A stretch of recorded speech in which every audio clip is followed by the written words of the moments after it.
मैं अपने काम से थका हारा घर पहुंचा तो उस समय शिल्पा को तैयार खड़ा देखा।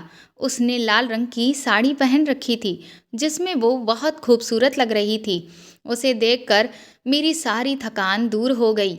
लेकिन जैसे ही उसने कहा कि उसे अपने मायके जाना है और इसीलिए वह तैयार हुई है तो मेरा सारा मूड ऑफ हो गया। मैंने कहा, देखो शिल्पा, तुम कल चली जाना क्योंकि मैं आज बहुत थक गया हूँ।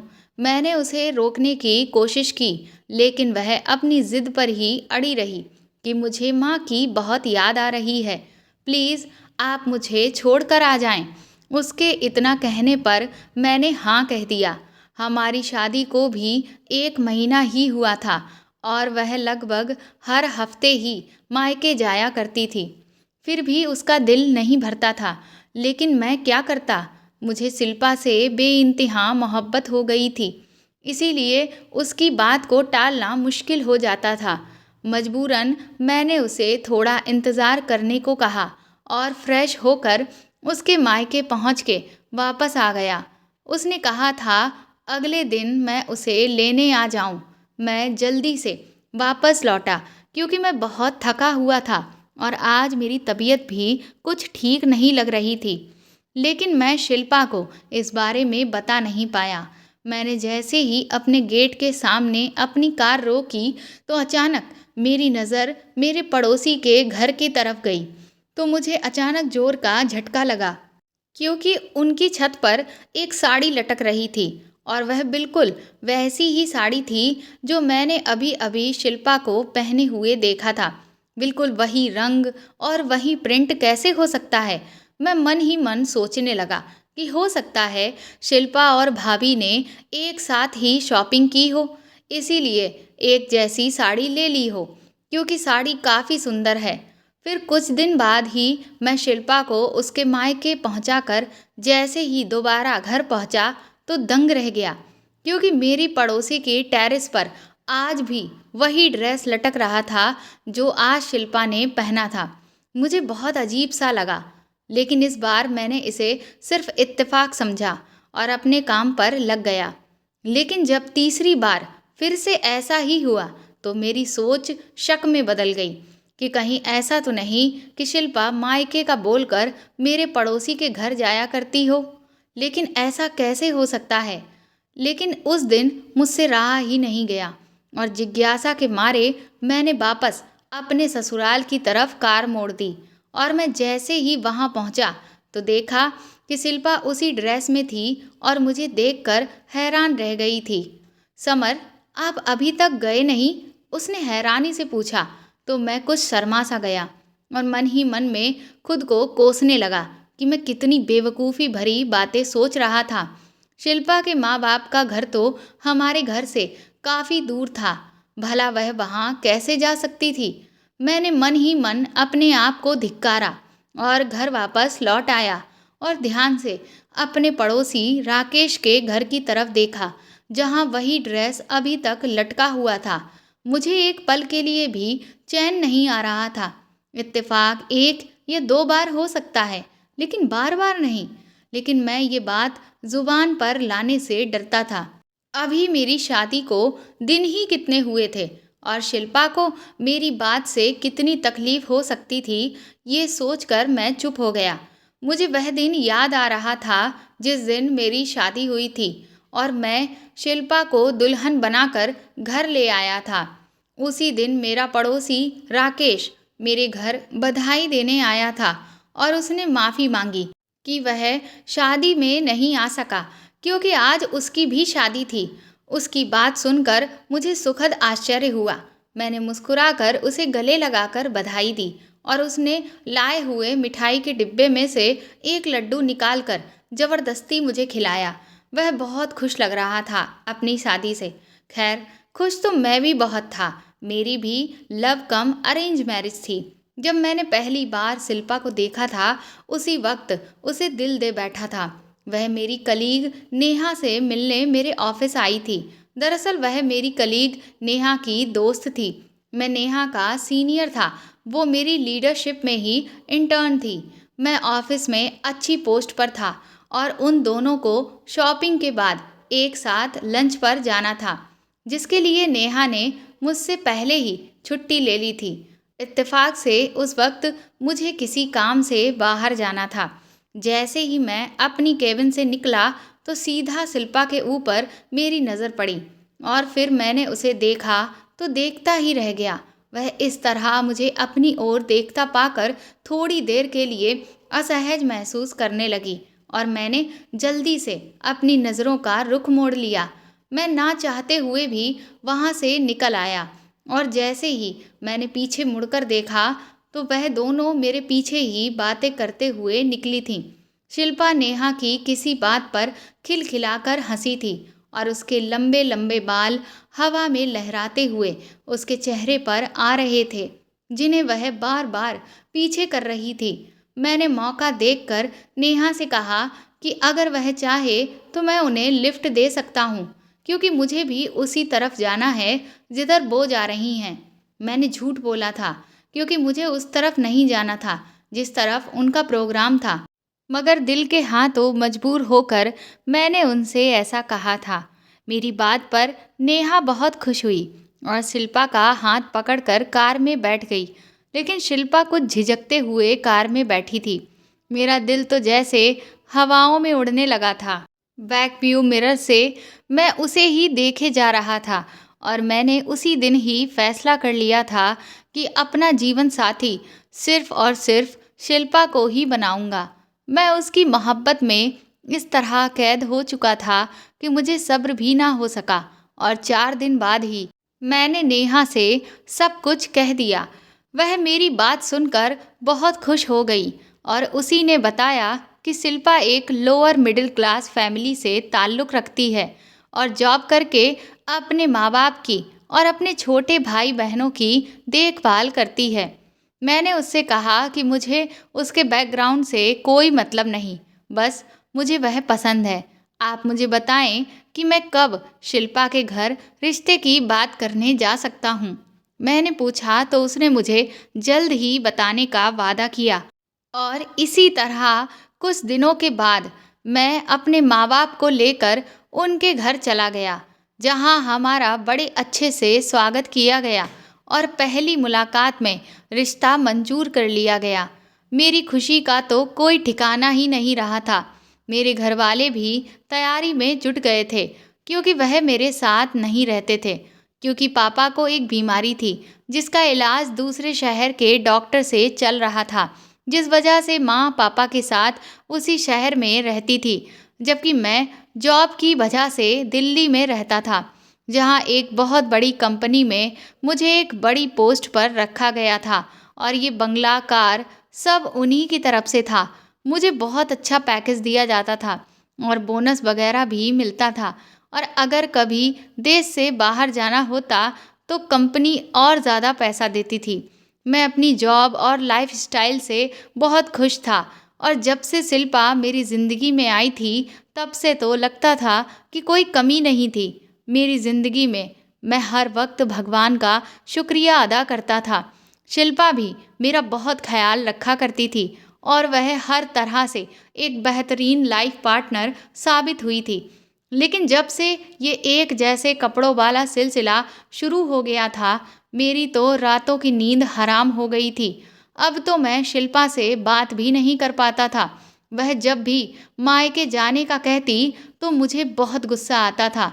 एक दिन तो मैं चिल्ला उठा, सारा दिन माँ के घर पर जाने का सोचती रहती हो, तुम एक बार भी नहीं सोचती कि मैं क्या चाहता हूँ।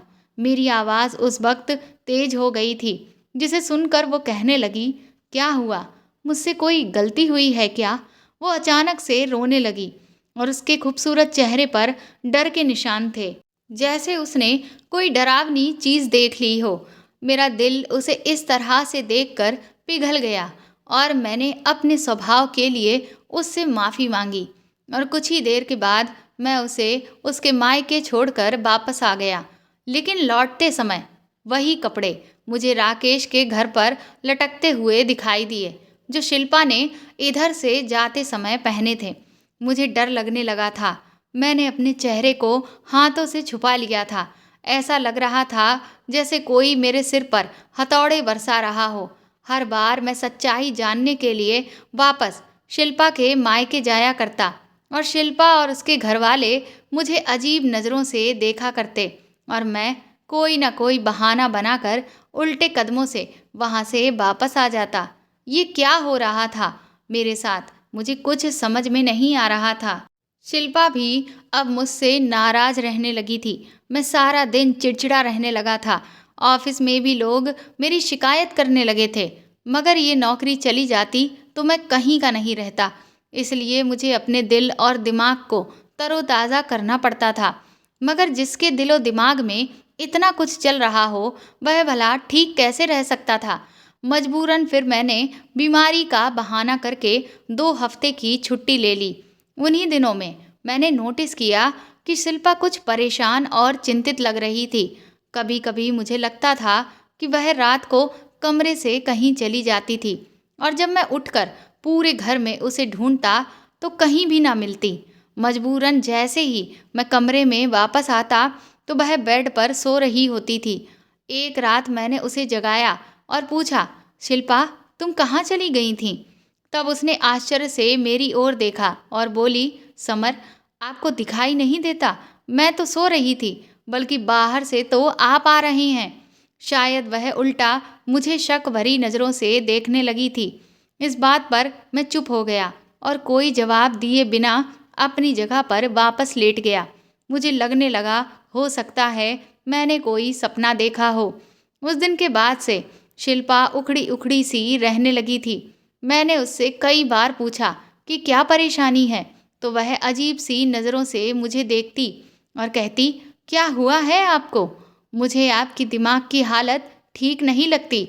उसके इस तरह देखने पर मैं अपना सिर पकड़ लेता। वह ठीक ही तो कह रही थी।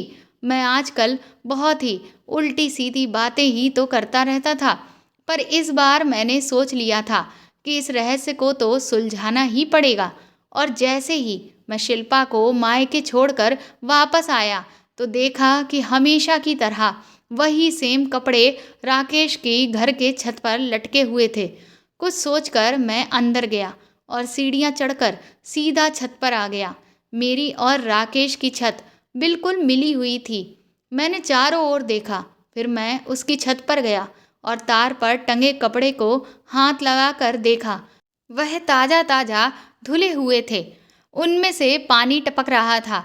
मैंने कुर्ती वाले हिस्से को बीच में से फाड़ डाला और उन कपड़ों को नफरत से देखने लगा जिन्होंने मुझे बहुत तड़पाया था। मेरे पूरे शरीर में आग लगी हुई थी। मैं जैसे आया था वैसे ही वापस चला गया और फिर से अपने ससुराल की तरफ कार दौड़ा दी, क्योंकि आज मुझे सच्चाई का पता लगाना था और आज दूध का दूध और पानी का पानी करना था। मैंने तेज रफ्तार से कार चलाई और जैसे ही मैंने शिल्पा के घर का दरवाज़ा खटखटाया तो शिल्पा ने ही दरवाज़ा खोला। वह मुझे देखकर हैरान नहीं हुई थी, क्योंकि मैं हमेशा ही वापस आ जाया करता था। लेकिन उसे देखकर मेरे पैरों तले से ज़मीन खिसक गई थी, क्योंकि उसकी कुर्ती का दामन बीच में से फटा हुआ था, बिल्कुल वैसे ही जैसे मैंने फाड़ा था। ये सब देखकर मुझे इतना गुस्सा आया कि मैं अपने होशो हवास ही खो बैठा और बिना सोचे समझे शिल्पा के गाल पर जोर का थप्पड़ दे मारा। वह इस हमले के लिए तैयार ही नहीं थी और चकरा कर गिर पड़ी और जोर जोर से चिल्लाकर उसने सबको बुला लिया। माँ, भाई, पिताजी। उसके इस तरह से चिल्लाने पर सबके सब इकट्ठे हो गए थे। मुझे तो गुस्से में उस वक्त कुछ दिखाई ही नहीं दे रहा था। मैंने उसका हाथ पकड़कर खींच लिया। चलो मेरे साथ। मेरे ससुर चिल्लाए, क्या हुआ बेटा, आप ऐसा क्यों कर रहे हैं? मेरे सास ससुर हैरान परेशान बीच में आकर पूछने लगे। मेरी सांस फूल रही थी। मैंने कहा, आप ये सब अपनी बेटी से क्यों नहीं पूछते? किसको बेवकूफ़ बना रही है ये? मैं उसकी तरफ इशारा करके उनको बताने लगा। वो बोले, मगर बेटा इसने किया क्या है? मेरे ससुर ने मेरा हाथ पकड़कर नरमी से पूछा। मैंने कहा, अंकल इससे पूछें कि इसकी कुर्ती कैसे फटी है। मैंने अपनी सांस को नियंत्रित करते हुए बड़ी मुश्किल से कहा। मेरी बातों से वह सब चौंक कर एक दूसरे की ओर देख रहे थे। वो बोले, लेकिन इसकी कुर्ती तो अभी अभी गेट से अंदर आते हुए दरवाजे पर लगी कील में फंसकर फटी है। बेटा, वह सब एकजुट होकर मुझे बताने लगे और शिल्पा अभी तक जमीन पर बैठी थी।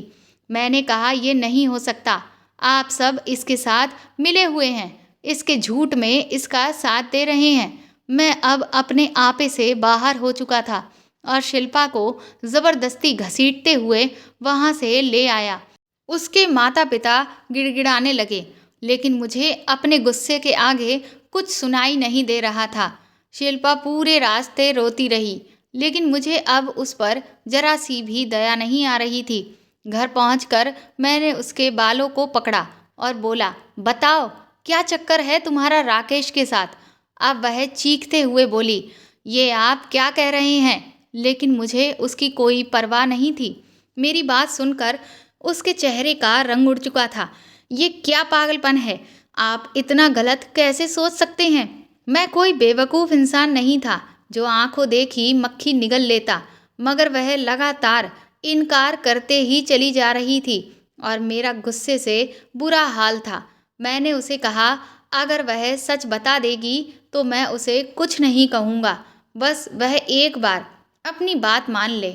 मुझे लग रहा था कि मेरे दिमाग की नसें फट जाएंगी। तभी अचानक मैंने देखा कि पुलिस वहां पहुंच गई थी। उनमें से एक महिला कांस्टेबल ने आते ही शिल्पा को मेरे हाथों से छुड़ाया और उसे सोफे पर बिठा दिया। उसका बयान लेने लगी, जबकि मुझे हथकड़ी पहना दी गई थी। ये सब क्या है? मैं चिल्लाया। ये तो आपको थाने चलकर पता चल जाएगा। वह पुलिस इंस्पेक्टर हंसने लगा और मुझे घसीटता हुआ पुलिस की गाड़ी में डाला, जबकि जाते वक्त मेरे कानों में शिल्पा की आवाज़ें लगातार गूंजती जा रही थीं कि मेरा पति पागल है। पहले दिन से ही इसे पागलपन के दौरे पड़ते आ रहे हैं। शिल्पा पुलिस को बताए जा रही थी और मुझे अपने कानों पर यकीन नहीं हो रहा था। वह जिसे मैं दिलो जान से चाहा करता था, वह ये क्या कह रही थी? मेरे हवालात का आज दूसरा दिन था और शिल्पा ने मेरी खबर तक ना ली थी और मुझे इस बात पर बिल्कुल भी विश्वास नहीं हो रहा था। जो कुछ भी उसने पुलिस को बताया था कि मैं एक दिमागी मरीज़ हूँ और मुझे पागलपन के दौरे पड़ते हैं, मैं उस पर जुल्म करता हूँ। उसका ये कहना था कि उसने ये बात अपने माता पिता को कभी नहीं बताई, लेकिन उस दिन उन्होंने अपनी आंखों से सब कुछ देखा था। लेकिन सबसे चौंकाने वाली बात ये थी कि उस रात पुलिस को राकेश ने कॉल किया था, जो मेरा पड़ोसी था और जिसकी वजह से ही ये सारा सिलसिला शुरू हुआ था। मुझ पर आश्चर्य के वार पर वार हो रहे थे और ये सब क्या था, मुझे कुछ समझ में नहीं आ रहा था। शिल्पा ने मेरे खिलाफ केस फाइल किया था और मुझ पर न जाने क्या क्या आरोप लगाए थे।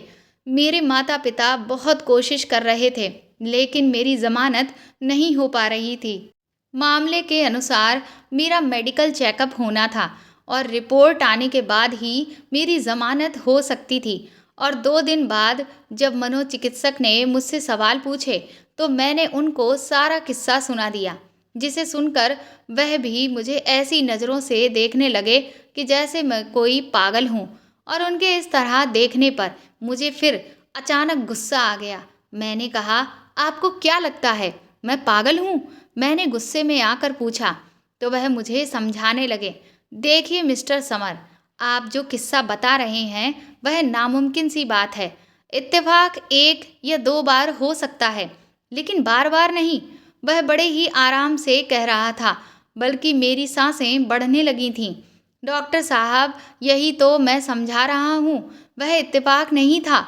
मैं अब अपने आप पर काबू नहीं रख पा रहा था और डॉक्टर ने मेरी हाँ में हाँ मिलाकर मुझे खामोश कर दिया था, जबकि अपनी रिपोर्ट में उन्होंने मुझे एक मानसिक रोगी ही लिख दिया था, जिसके परिणाम स्वरूप जज ने मुझे 2 महीने के लिए मेंटल हॉस्पिटल में भेज दिया। मैं वहाँ चीखता चिल्लाता रहा कि मैं पागल नहीं हूँ, लेकिन वहाँ पर किसी को भी इस बात से कोई फ़र्क नहीं पड़ा। सब लोग मुझे बहुत तरस भरी निगाहों से देखे जा रहे थे।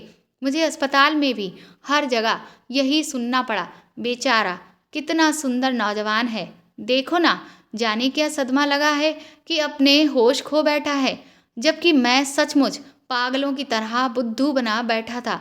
इन 2 महीनों में मेरे साथ जो कुछ भी हुआ था वह मेरी समझ से परे था। शायद मैं सचमुच पागल हो चुका था। मुझे पागल खाने में 1 हफ्ता हो चुका था जब मुझे कोई मिलने आया। मैं मुलाकात वाली जगह पर पहुंचा तो वहां राकेश और शिल्पा को देखकर मुझे जोर का झटका लगा। तुम दोनों एक साथ, मैं बस इतना ही कह सका था। वो बोले, हम दोनों साथ में इसलिए आए हैं ताकि तुम्हें तुम्हारी गलती बता सकें। राकेश मुस्कुराया। तुम्हें रचना याद है? अचानक उसने पूछा। मैंने आश्चर्य से कहा, कौन रचना? राकेश बोला, हाँ, तुम्हें कैसे याद होगी भला, क्योंकि तुमने कॉलेज से लेकर यूनिवर्सिटी तक न जाने कितनी लड़कियों को इश्क के जाल में फंसाया होगा, जिनमें एक लड़की रचना भी थी, जो कि मेरी छोटी बहन थी। और वह दूसरी लड़कियों से बहुत अलग थी, बहुत नरम दिल थी। वह तुम्हारे टाइम पास को सच्ची मोहब्बत समझ बैठी थी और तुमने उससे शादी करने से इनकार कर दिया कि तुम उसे अपना सिर्फ दोस्त समझते थे और कुछ नहीं। तब उस मासूम लड़की ने छत से कूदकर अपनी जान देने की कोशिश की थी, जिसमें वह बच तो गई लेकिन हमेशा हमेशा के लिए अपाहिज हो गई। और अब तक वह सिर्फ दुआओं के सहारे ही जिंदा है। मैं जब भी अपनी बहन को इस हालत में देखता था तब मुझे उस आदमी से सख्त नफरत महसूस होती थी। फिर एक दिन मुझे रचना की डायरी मिल गई, जिसमें उसने तुम्हारे बारे में सब कुछ लिखा था।